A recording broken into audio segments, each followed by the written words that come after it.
L'épilogue d'une compétition ternie par un scandale, une affaire de corruption entre le Qatar et des députés européens. Oui, la semaine dernière, Strasbourg avait même voté des sanctions contre Doha. Son accès au Parlement pourrait être bloqué. Laura Van Lerberg, vous êtes la correspondante d'Europe 1 à Bruxelles. Autant dire que le Qatar n'a pas vraiment apprécié cette décision. Et d'ailleurs, il contre-attaque, Laura.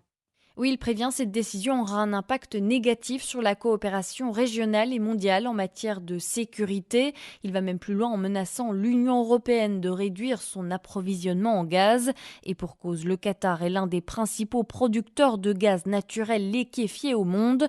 Depuis l'invasion de l'Ukraine par la Russie, il est donc de plus en plus courtisé par les pays européens qui, eux, sont à la recherche d'une alternative au gaz russe. Le Qatar en est conscient et entend exploiter la position de force que lui confèrent ses ressources en gaz.